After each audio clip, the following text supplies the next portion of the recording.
यह कहानी है अंडमान की लहरों के बीच बसे एक छोटे से टापू की, जहां लकड़ी की खुशबू और मशीनों का शोर मिलकर इतिहास के एक काले और सुनहरे अध्याय की रचना करते हैं। आइए वक्त के पहिए को पीछे घुमाते हैं और चलते हैं चैथम सॉमिल के उस दौर में जब वहां ब्रिटिश हुकूमत का परचम लहराता था। पोर्ट ब्लेयर के समंदर में एक छोटा सा द्वीप चट्टम।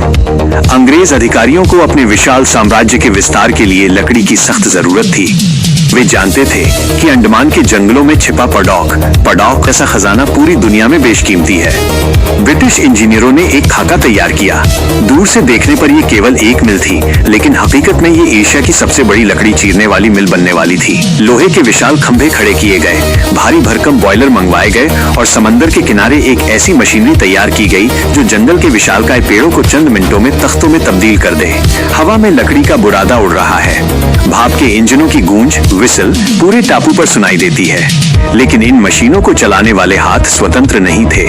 ये हाथ उन कैदियों के थे जिन्हें काला पानी की सजा मिली थी। ब्रिटिश हुकूमत ने सेल्युलर जेल के कैदियों को यहाँ कड़ी मशक्कत के लिए लगाया। जंजीरों की खनखनाहट और आरी चलने की आवाज एक अजीब सा संगीत पैदा करती थी। कैदी विशालकाय लकड़ियों को पानी से खींचकर मिल तक लाते।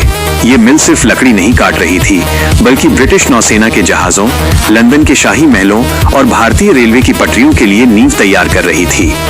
कहानी में मोड़ आता है द्वितीय विश्व युद्ध वर्ल्ड वॉर 2 के दौरान। साल 1942। आसमान में जापानी लड़ाकू विमानों की गूंज सुनाई देती है। चट्टम सॉमिल, जो अंग्रेजों की ताकत का प्रतीक थी, अब जापानियों का निशाना थी। एक जोरदार धमाका। ब्रिटिशों द्वारा बनाई गई इस ऐतिहासिक मिल पर बमबारी हुई। आग की लपटें आसमान छूने लगीं। कुछ समय के लिए मिल का शोर थम गया और वहां जापानी सेना का कब्जा हो गया।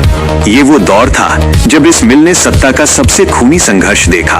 1945 में जब युद्ध समाप्त हुआ तो अंग्रेज वापस आए। मिल खंडहर बन चुकी थी, लेकिन इसकी अहमियत इतनी ज्यादा थी कि इसे फिर से खड़ा किया गया। पुरानी मशीनों की जगह नई तकनीक ने ली, लेकिन उस समय की वास्तुकला और ब्रिटिश निर्माण की झलक आज भी वहां की लकड़ी की दीवारों में कैद है। आज जब आप चट्टम सॉमिल की लकड़ी की बनी सीढ़ियों पर चलते हैं तो आपको उन पुरानी मशीनों की धड़कन सुनाई देगी। वो बंकर आज भी वहां मौजूद है जो युद्ध की याद दिलाता है। ये मिल केवल एक कारखाना नहीं है, बल्कि ये गवाह है ब्रिटिश साम्राज्य के वैभव का, कैदियों के संघर्ष का और समय की मार झेलकर भी अडिग रहने वाले जज्बे का।